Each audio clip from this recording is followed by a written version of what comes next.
नमस्कार, मैं हूं प्रीति और आप देख रहे हैं लिजम टाइम्स। खबरों में जाने से पहले एक नजर डालते हैं आज की हेडलाइंस पर। कोलकाता के लेक टाउन में एक सिनेमा हॉल में लगी भीषण आग।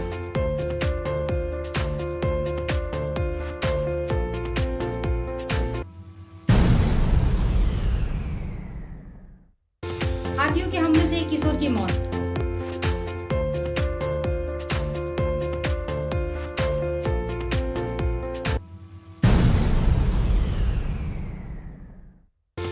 শনিবার পালিত হলো ইন্ডিয়া পাওয়ারের 103তম প্রতিষ্ঠা বর্ষ দিবস।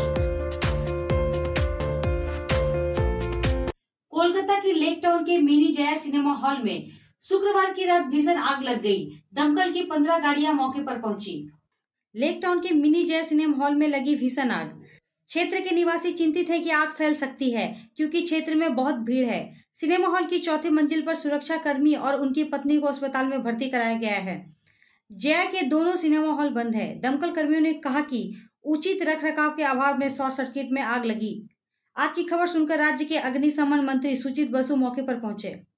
आवाज হবে সব ফাটবে অথবা চড়চড় করে ফাটছিল না এজবেস্টার এবার ফাটবে সব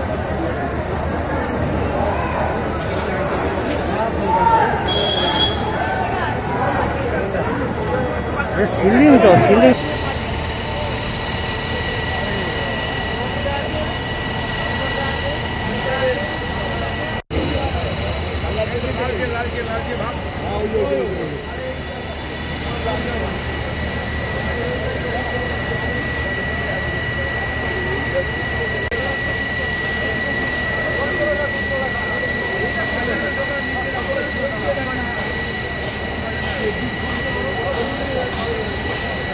बिहार सीमा पर रानीगंज के उच्च मूल्य के नकली शराब बनाने वाली सामग्री बरामद। किसी की गिरफ्तारी की सूचना नहीं। उत्तर दिनाजपुर में बिहार सीमा पर दलखोला के रानीगंज में आबकारी अधिकारियों ने छापेमारी कर शराब की बोतलों पर लगे लेबल सहित करीब 40 लाख रुपए मूल्य की नकली विदेशी शराब बरामद की है।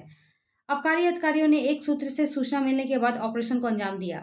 अधिकारियों को पता चला है कि बिहार सीमा के कुछ बेईमान व्यापारी लंबे लॉकडाउन का फायदा उठा रहे थे। पुलिस और आबकारी विभाग घोटाले में शामिल लोगों की तलाश कर रहे हैं।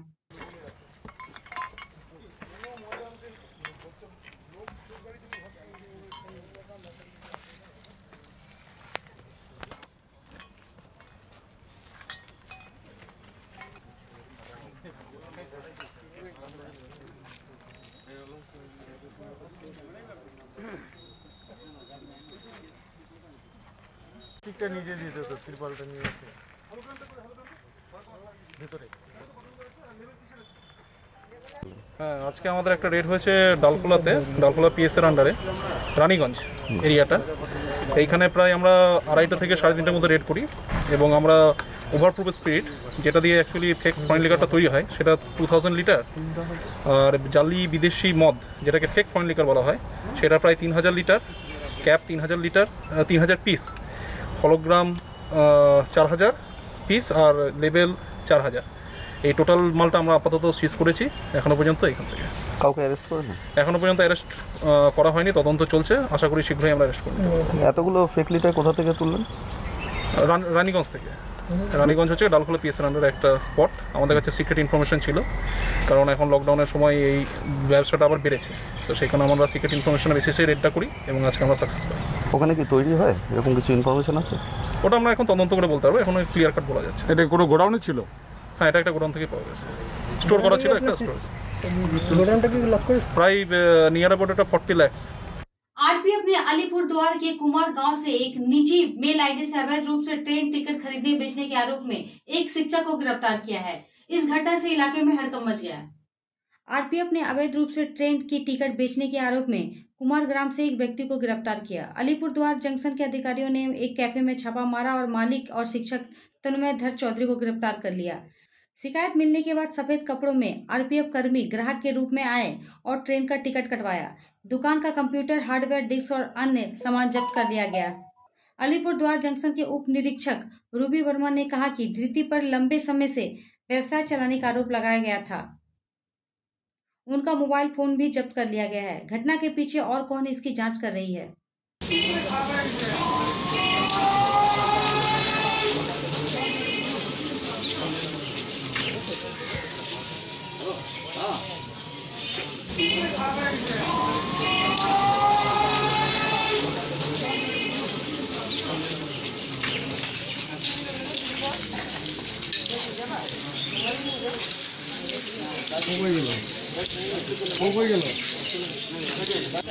कंप्लेंट हुआ था इसका हम लोग आए हैं सर्च करने के लिए, पुलिस को ले जा रहा है, ले जा रहा है, लेने का बाद उसका जो लीगल जो केसेस है वहाँ। विशेष क्या क्या आरोप था इनके ऊपर? ये कुछ आरोप ऐसे नहीं है, उसका जो खाली वो मतलब टिकट जो है, वो जो रेलवे टिकट जो है उसे लिंक करता अनऑपरेशन।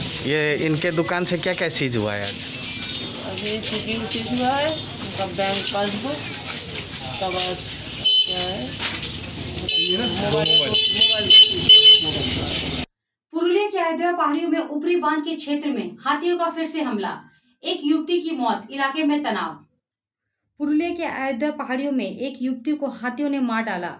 चश्मदीदों ने बताया कि अरसा थाने के गांव कालीपुर की दीपिका हंसदा अपने 3 साथियों के साथ अपर डैम के सामने टहल रही थी। तभी 8-9 हाथियों का एक दल सड़क पार कर रहा था। दीपिका हाथियों के एक समूह के सामने गिर गई और हाथी की चपेट में आ गई। दीपिका की मौके पर ही मौत हो गई। बागमुंडी थाने की पुलिस और वन अधिकारियों ने सबको बरामद कर पोस्टमार्टम के लिए अस्पताल भेज दिया है।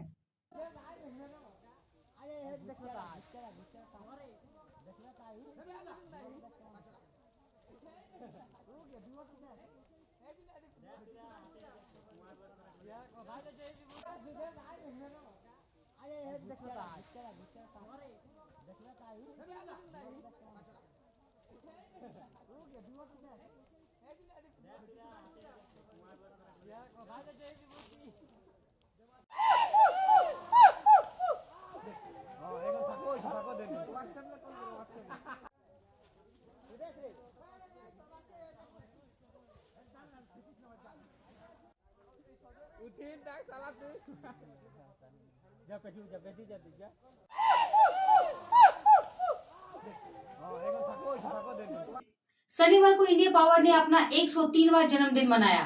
संगठन ने कई परियोजनाओं की घोषणा की। इंडिया पावर ने शनिवार को समारोह की एक श्रृंखला के साथ अपना 103वां जन्मदिन मनाया। संस्था द्वारा कोरोनरी हृदय गति रुकने से मरने वाले कई परिवारों को एक मुफ्त वित्तीय सहायता सौंपी गई है।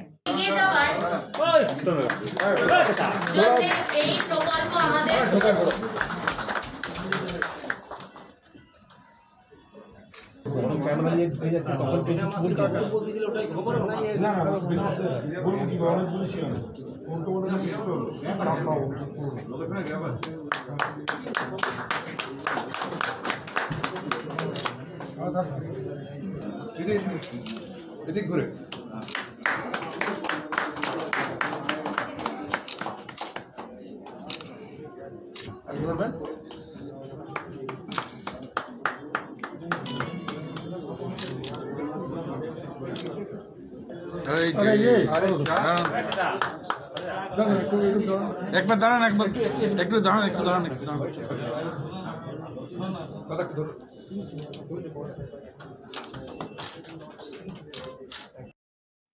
एम्बुलेंस की कुंजी है जो आएगा क्षेत्र के लोगों के लिए उपयोगी, इंडिया पावर के एक प्रमुख ने कहा। समूह ने क्षेत्र में विशेष जरूरतों वाले लोगों के साथ एक समूह बनाकर आत्मनिर्भरता परीक्षण के बारे में भी बात की। मालिकरा माइने दिते पाরছে না কর্মচারীদের, সেই সমস্ত পরিস্থিতিগুলো আমাদের রাজনৈতিকভাবে সামলে দিয়েছেন মাননীয় মুখ্যমন্ত্রী মমতা বন্দ্যোপাধ্যায়ের নেতৃত্বে, আমাদের বিধায়ক মন্ত্রী মলয় ঘটকের প্রচেষ্টায় এবং যারা আসানসোলে শুভাকাঙ্ক্ষী মানুষজন রয়েছে তারা অনেকেই কিন্তু সেদিন হাত বাড়িয়ে দিয়েছিলেন। আজকে যেমন যে হাতটা বাড়িয়ে দিলেন ইন্ডিয়া পাওয়ারের পক্ষ থেকে, ওনারা চেষ্টা করছেন যে কল সেন্টারের মাধ্যমে হ্যান্ডিক্যাপ মানুষদের কিভাবে হেল্প করা যায়, কিভাবে তাদের চাকরির ব্যবস্থা হয়ে যায়, কিভাবে তারা আর্থিকভাবে সমৃদ্ধি হয়ে যায়, কিভাবে তারা তার মানসিকভাবে নিজেকে প্রতিষ্ঠিত করতে পারে। এই যে ভাবনাধারা, এই ভাবনাধারাগুলো যদি ভারতবর্ষের অন্যান্য কোম্পানিগুলো ভাবতে শুরু করতো তাহলে কিন্তু আমার মনে হয় যে আমরা এই পরিস্থিতির মধ্যে থাকতাম না। আজকে একটা অত্যন্ত গুরুত্বপূর্ণ দিন আমাদের, আমরা এটাকে অন্যভাবে সেলিব্রেট করলাম। আজকে কোম্পানির 103 বছরের জন্মদিন এবং এই জন্মদিনে আমরা normally cultural function, cake cutting এসব করি।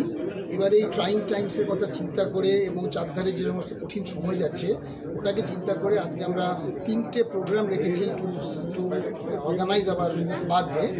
তার 3টে প্রোগ্রামের 3 রকম নাম। প্রথম প্রোগ্রামটা ছিল সূর্যোদয়। সেই সূর্যোদয় আমরা কী করেছি, আমরা গভর্নমেন্ট থেকে কিছু কিছু ফ্যামিলির নাম পেয়েছি যে বাড়িতে কোভিডের জন্য তাদের আর্নিং মেম্বার মারা গেছেন এবং সেই সেই ফ্যামিলিগুলো আজকে খুবই অর্থকষ্টে ভুগছে। তাদের আমরা এককালীন সাহায্য দেওয়ার প্রয়াস করেছি। এই 5 জনকে আজকে আমরা কোভিডের জন্য যে ক্ষতি হয়েছে কিছু পূরণ করার চেষ্টা করেছি। আমাদের চেয়ারপারসন ছিলেন এখানে আসানসোল মিউনিসিপ্যাল কর্পোরেশনের, এবং এখানে ছিলেন আজকে মেয়র পাণ্ডবেশ্বরের MLA ছিলেন আমাদের নরেন চক্রবর্তী, এবং অমরনাথ চ্যাটার্জি ছিলেন আমাদের চেয়ারম্যান। এদের হাত দিয়ে দিয়েছি আমরা। এরপরে আমরা আরেকটা প্রোগ্রাম আজকে করেছি, যে প্রোগ্রামটার নাম হচ্ছে আমরা বলছি কল্যাণ। এই কল্যাণের মানে হচ্ছে কি, আমরা এখানে ইনফ্রাস্ট্রাকচার ক্রিয়েট করার জন্য মেডিকেল ইনফ্রাস্ট্রাকচার আমরা আজকে একটা অ্যাম্বুলেন্স, ওয়েল ইকুইপড অ্যাম্বুলেন্স, যেটা পাণ্ডবেশ্বরের লোকের উপকার লাগবে, সেটা আজকে পাণ্ডবেশ্বরের MLA সাহেব এসেছিলেন নয়ন চক্রবর্তী সাহেব, ওনার হাতে আমরা তুলে দিয়েছি অমরনাথ চট্টোপাধ্যায়ের হাত দিয়ে, এবং আমিও সঙ্গে ছিলাম। এবং আমরা চেয়েছি এই অ্যাম্বুলেন্সটা যেন আজকে ওইখানকার মানুষের জনকল্যাণে কাজে লাগে, কোভিড এবং নন কোভিড দুরকমভাবে যেন ইউজ করতে পারে ওরা, এবং সেই ব্যাপারে আমরা আজকে কিছু উদ্যোগ। तृणमूल की पूर्व डिप्टी मेयर और आसनसोल पुनः निगम के वर्तमान बोर्ड ऑफ डायरेक्टर्स की सदस्य तबस्सुम आर्य ने डॉक्टर और नर्स की मौजूदगी में कोविड का टीका लगाया। इस तस्वीर को लेकर विवाद वायरल होना शुरू हो गया। दरबार समिति के सहयोग से कुल्टी विधानसभा के चाकबा सीतारामपुर में यौन कर्मियों को कोविड वैक्सीन देने के लिए शनिवार से टीकाकरण शिविर का शुभारंभ किया गया। आसनसोल पुनः निगम के पूर्व डिप्टी मेयर और वर्तमान निदेशक मंडल की सदस्य तबस्सुम आर्य टीकाकरण शिविर में मुख्य अतिथि के रूप में आई और डॉक्टरों और नर्सों की उपस्थिति में एक सिरिंज के साथ एक यौन कर्मी को टीका लगाया। टीकाकरण की यह तस्वीर सामने आते ही तबस्सुम आर्य विवादों में आ गई। हालांकि वे टीकाकरण के वादे को स्वीकार नहीं करना चाहते थे। उन्होंने दावा किया कि लोग टीकाकरण से डरते हैं, इसलिए मैंने चेतावनी देने के लिए अपने हाथ में सिरिंज पकड़ ली थी। उनका यह भी दावा है कि मैंने स्कूल टाइम में नर्सिंग का कोर्स किया है। আমি একটা মানে অ্যাওয়ারনেস প্রোগ্রাম নিয়ে আমি ওইদিকে আমাকে প্রোগ্রামে ডাকিছিল, আমার MC প্রোগ্রাম চলছে ভ্যাকসিনে। আমি অ্যাওয়ারনেস প্রোগ্রাম দিকে অনেক মহিলাদের অনেক মানে লোকজন মানে ভয় খাচ্ছে কি আমি ইঞ্জেকশন দেবে, তো আমি সির্ফ হাতে ধরেছিল নাকি অ্যাওয়ারনেস প্রোগ্রাম নিয়ে, আর কিছু নেই। কিন্তু ছবিতে তো দেখা যাচ্ছে আপনি তাকে ইঞ্জেকশনটা দিয়েছেন, তো আপনার কি নার্সিং ট্রেনিং করা আছে? না, আমি তো বলছি আমি সির্ফ হাতে ধরা আছি, আর কিছু না। আমি স্কুলের টাইমে নার্সিং কোর্স করেছিল, স্কুল টাইমে করেছিল। সেটা কি কমপ্লিট করেছিলেন? না, আমি স্কুলের টাইমে কমপ্লিট পুরো করেছিল। এটা কিভাবে সম্ভব? আমি এ নিয়ে কোনো মন্তব্য করব না। দেওয়া যেতে পারে যে কেউ এসে হেলথ অফিসার পার্সোনাল যিনি স্বাস্থ্যকর্মী তারই ভ্যাকসিন দেওয়া, যদি স্বাস্থ্যকর্মী তারই দেওয়া আছে, তাহলে তারই দেওয়ার কথা। এটা এক্ষেত্রে তো বিপদ হতে পারে, তো উনি তো কিছুই জানেন না, এবং স্টেট একদম দেখা যাচ্ছে উনি একজনকে ভ্যাকসিন দিয়ে দিলেন, তো সেটা আমি কোনো মন্তব্য করব না। জানি না কতজনের ওখানে শেষ হবে, যতজন থাকবে ততজনই পাবে। তো ওই ব্যান আপনাদের দিচ্ছে, সেটা দিচ্ছে ওর নিজের দায়িত্বে দিচ্ছে না, দেওয়া তো উচিত না। আমি তো নিশ্চয়ই ডেফিনেটলি অন্যায়ের বিরুদ্ধেই তো আমাদের প্রশাসন, তাই জন্য না মমতা বন্দ্যোপাধ্যায়কে তৃতীয়বারের জন্য বসা আর এখন কুলটি কর্পোরেশন, কুলটির যে দায়িত্ব আছে, still she is in charge. আজকে একটা ক্যাম্প করা হয়েছে কর্পোরেশনের তরফ থেকে নিয়ামতপুর এরিয়াতে, সীতারামপুর এরিয়াতে। ওখানে সমস্ত ডক্টর নার্স প্রেজেন্ট ছিলেন। তা সত্ত্বেও উনি নিজে হাতে, কর্পোরেশন একটা দায়িত্বশীল পদে আছেন, তা সত্ত্বেও নিজে হাতে উনি ভ্যাকসিনেশন দিলেন। এটা খুব নিন্দনীয় কাজ, এটা কোনোদিন সমাজ গ্রহণ করতে পারে না। In presence of doctor and nurse you are giving the injections, you are neither a paramedical nor a medical staff. आज के लिए बस इतना ही। कल इसी समय इसी चैनल पर फिर हाजिर होंगे, तब तक बने रहिए हमारे साथ और देखते रहिए लिजम टाइम्स। धन्यवाद।